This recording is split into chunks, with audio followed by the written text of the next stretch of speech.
မင်္ဂလာပါ New Day Blog ကနေကြိုဆိုလိုက်ပါတယ်ရှင်။ကျွန်မကဒီကျောင်းရဲ့ graduation မတိုင်ခင်မှာဒီ class ကိုပြောင်းလိုက်ပါတယ်ရှင်။လောက်တစ်ဖက်ကျောင်းတစ်ဖက်နဲ့ကြားမှာနေမကောင်းရင်တော့ကျောင်းပြရဲ့ယူရခတ်တာတွေအန်တူအောင်ဖို့လိုအပ်တာရဲ့နောက်တစ်ကျောင်းဆက်တက်ဖို့ဆောင်းမွေးပွဲတွေ interview တွေကြားက stress အနေငယ်ကလွတ်မြောက်ဖို့တငယ်ချင်းနဲ့တိုင်ပင်ပြီးဒီအတန်းကိုပြောင်းလိုက်တာပါရှင်။တန်းမိုင်ဆရာမရဲ့သဘောကောင်းစိတ်ရှည်မှုတခြားအတန်းဆရာမတွေရဲ့ကျင်နာမှုအရန်ဖိအားမပေးမှုတွေနဲ့အတူကိုဖြစ်ချင်တာတွေဖြစ်ပြီးကောင်းကောင်းပြီးဆုံးခဲ့တယ်ထင်ပါတယ်ရှင်။စာရီတင်ရင်ဆရာမတွေနဲ့စကားပြောရင်တခြားဂျပန်လူမျိုးတွေနဲ့တွေ့ရင်စကားပြောရင်ပေါ့နော်အလောက်ကလူတွေနဲ့ပြောရင်နဲ့ဂျပန်လူမျိုးတွေကလက်ဖက်ကိုတော်တော်လေးတန်ဖိုးထားမှန်းသိရပါတယ်။လက်ဖက်ရည်ကိုအခမ်းအနားနဲ့တောက်တာဖြစ်ဖြစ်သူတို့လက်ဖက်ရည်တွေအမျိုးမျိုးရှိကြောင်းနဲ့ဒီလက်ဖက်ရည်ဘူးတောက်ဖူးလားတို့ဒီရဲ့အရသာအခါတက်ကိုခံနိုင်လားတို့အဲ့လိုမျိုးတွေကျွန်မအောင်မေးကြပါတယ်။အဲ့ဒါဆိုရင်ကျမ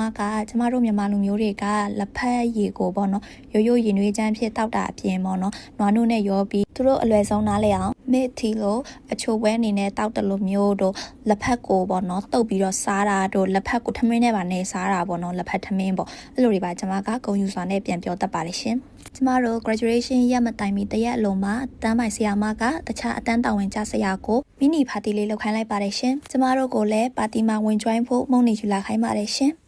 ဒါနဲ့ကျမလည်းလက်ဖက်အသုံးပြုပုံကိုပြချင်လို့စေးလက်ဖက်ချက်ဦးနဲ့မြန်မာလက်ဖက်တုပ်ကိုပြင်ဆင်သွားပါတယ်ရှင်တရုတ်စေးလက်ဖက်ချက်ဦးကလေတရုတ်ကဆင်းသက်လာတယ်ဆိုပေမဲ့ဒီမှာကျမကမြန်မာဆန်ဆန်မုံတော့ကိုနီကိုဟန်နဲ့ပြင်လိုက်ပါတယ်တရုတ်အရသာချုံမွန်ထူထူအရသာမဟုတ်ပဲနဲ့မြန်မာအရသာစိတ်စိမ်လေးကိုမှလက်ဖက်အရသာကဲကဲလေးဗီနီဂါဖြူနဲ့ထုတ်ထုတ်လေးဖြစ်အောင်လုပ်ပြီးပါဝင်ပစ္စည်းအမွှေးနဲ့ကြံကြိုင်လေးတွေထည့်ပြီးမြမအရသာပေါ်လွင်အောင်ပြန်ပြောင်းထားဖြစ်ပါတယ်ရှင်။စလေဆုံးတယောက်တည်းပြင်ဆင်ရတော့နည်းနည်းတော့ပြင်ပန်းပါတယ်ရှင်။ဒါပေမဲ့ကျောင်းရောက်တော့အတန်းမိုင်ဆရာမရဲ့အတန်းတာဝန်ကျဆရာရဲ့ကျောင်းကတငယ်ချင်းတွေကအားလုံးကစားကောင်းတယ်ကြိုက်တယ်ပြောတော့ကျွန်မပြင်ပန်းရကြုံတတ်ပါတယ်ရှင်။ဆရာမတွေကလူမျိုးမတူတငယ်ချင်းတွေကဒီစားစာကိုနှစ်သက်ပြီးပါဝင်ပစ္စည်းတွေကိုတခြားမေးမြန်းတဲ့အတွက်လည်းပို့ပြောရပါတယ်။သူတို့နားလေအောင်တော့လက်ဖက်တုပ်ဆိုရင်အိုချဆာလာတာပေါ့နော်အဲ့လိုမျိုးနားလေလွယ်အောင်လက်ဖက်ရဲ့အတုပ်ဆာလာတာလို့ပြောလိုက်ဆက်လက်ပေါ့နော်အဲ့လိုပြောလိုက်ပြီးတော့လက်ဖက်တုပ်ခေါ်နီလဲတင်ပေးခဲ့ပါတယ်မေးရတော့သူတို့အပိုင်းပေါ့နော်မြမအစားစာကိုလည်းခေါ်နီအမှန်ကင်ချီတို့ကင်ပတ်တို့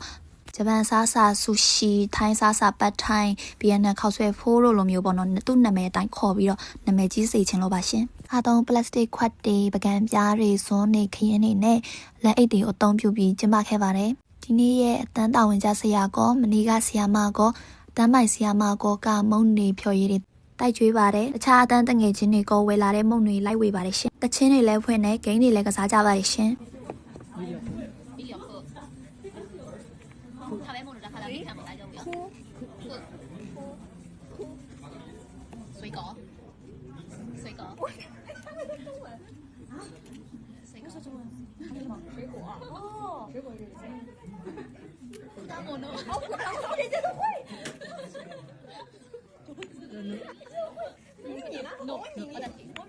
難しいんで日本語で少ないんです。これあるよ。あ、え？水。ကျမကတရုတ်လိုအချက်ပေးတရုတ်တငယ်ချင်းက translate နဲ့ရှာတာတော့မှကျမတို့အဖွဲရှုံးခဲ့ပါတယ်ရှင်။မုံတွေလည်းအများကြီးရခဲ့ပြီးဆရာမတွေနဲ့တငယ်ချင်းတွေနဲ့တပုံအတူရိုက်ပြီးအမှတ်ရနိုင်မယ်နေ့တစ်နေ့ဖြစ်ပါတယ်ရှင်။အိမ်ပြန်มาပြီးကြည့်ရှုပေးသူအားလုံးကိုကျေးဇူးအထူးတင်ရှိပါတယ်ရှင်။